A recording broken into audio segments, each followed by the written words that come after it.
Hello everyone, in this video we will go over enteric cestodes, namely the two common tapeworms that affect the human GI tract, Taenia saginata and Taenia solium. Now looking at the content, we will briefly go over the etiology, epidemiology, and classification in the introduction, then pathogenesis with clinical manifestations. The pathogenesis is relatively simple, the life cycle, the lab diagnosis, which is mostly microscopic analysis, treatment methods, and finally prevention of the infection. Let's look at the two parasites, Taenia saginata and Taenia solium. Humans are the final host for these two species of tapeworms. The length of adult worms is usually 2 to 7 meters for T. solium and 5 meters or less for T. saginata, but sometimes can go up to 25 meters. Humans become infected by ingesting raw or undercooked infected meat.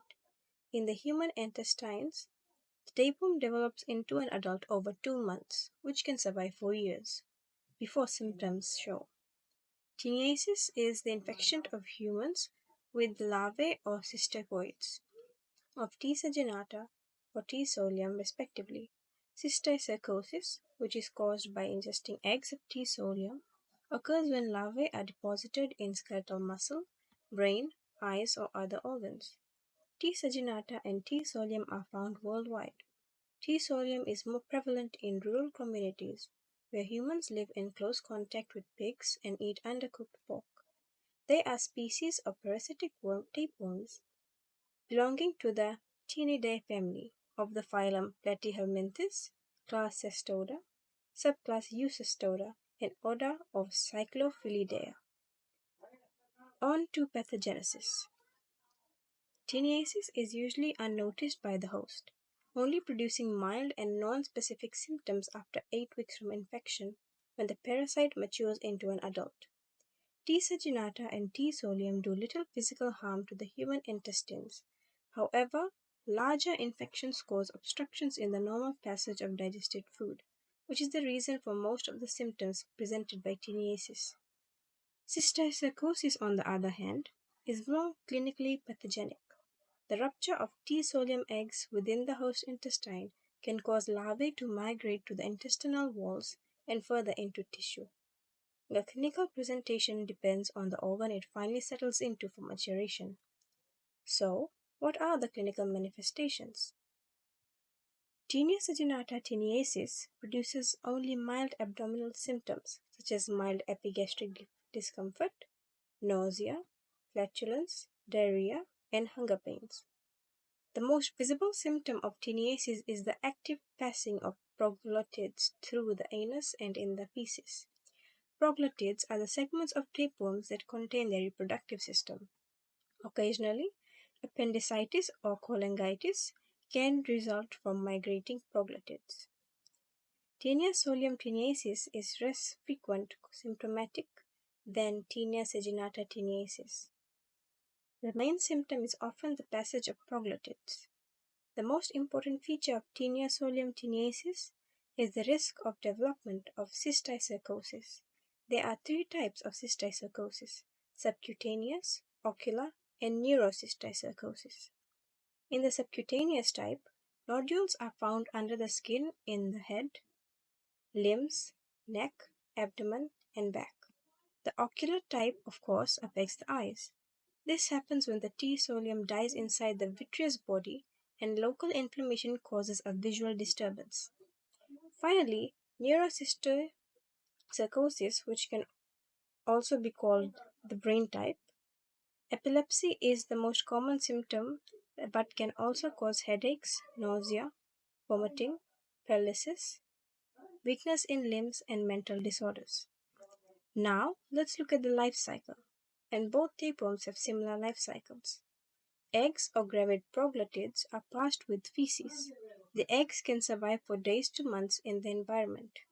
Cattle, T. saginata, and pigs, T. solium, become infected by ingesting vegetation contaminated with eggs or gravid proglottids. In the animal's intestine, the oncospheres hatch, invade the intestinal wall, and migrate to the striated muscles, where they develop into a cysticoid. A T. cercoid can survive for several years in the animal. In the adult tapeworms attach to the small intestine by their scolex and reside in the small intestine. Adults produce proglottids which mature, become gravid, detach from the tapeworm, and migrate to the anus or are passed in the stool, approximately 6 per day. T. saginata adults usually have 1,000 to 2,000 proglottids, while T. solium adults have an average of 1,000 proglottids. The eggs contained in the gravid proglottids are released after the proglottids are passed with the feces. T. saginata may produce up to 100,000 and T. solium may produce 50,000 eggs per proglottid respectively. Now to lab diagnosis. Microscopic identification of eggs and proglottids in feces is diagnostic for Taeniasis, but it is not possible during the first 3 months following infection, prior to development of adult tapeworms. Identification of Taenia is not possible if solely based on microscopic examination of eggs, because all Taenia species produce eggs that are morphologically identical. Separation of T. saginata and T. solium is best accomplished by examination of mature proglottids. The T. saginata has 12 to 30 primary lateral uterine branches, while T. solium has 7 to 13 primary lateral uterine branches. Visualization of the branches can be improved by clearing the specimen in lactophenol, followed by India ink injection into the lateral genital pore.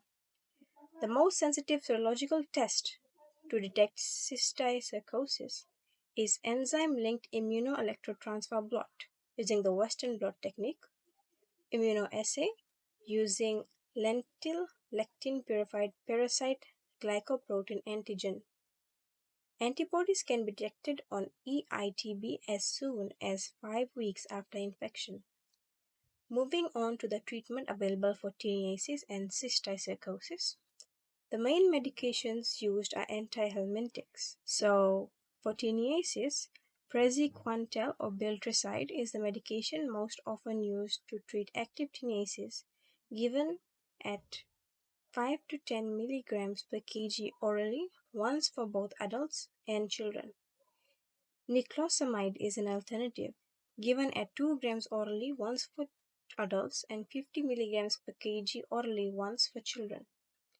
Albendazole or Albenza, given as 400 milligrams daily for 3 days, is also another suitable medication. Stools should be re-examined for Taenia eggs 1 and 3 months after treatment to be sure the infection is cleared. Healthcare providers usually recommend praziquantel because it also paralyzes the worm, forcing it to dislodge from the intestinal wall. Now for cysticercosis are located outside the nervous system, is usually benign and does not need to be treated. The treatment for neurocysticercosis consists of antihelminthics, corticosteroids, anti-epileptic drugs, and or surgery. Treatment is always individualized for each patient. Finally, the preventative measures for T. saginata and T. solium. You must maintain good sanitation, avoid contact with pigs, drink clean, filtered and boiled water, maintain cleanliness and proper hand hygiene after working outside, have clean and cooked food, and most importantly, for those who consume beef and pork, make sure meat is cooked at a temperature above 60 degrees Celsius. Now, to summarize the video, Taeniasis is an infection caused by tapeworms that attach to the small intestine and feed off the nutrients that should be absorbed by the host, found throughout the world, but more prevalent in countries where people reside closely with farm animals. Another infection caused by T. solium is cysticercosis, where eggs rupture and invade host tissues. The two main species of tapeworms are found in cattle and pork and infect humans when undercooked beef or pork is consumed from infected animals. The best modern treatment for Taeniasis is antihelminthic medication. However, it is best to always ensure food is properly cooked to prevent the infection altogether. Thank you for watching this video, and I hope you learned something new about tapeworms. Don't forget to like the video and subscribe to our channel for more informative videos about medically significant parasites.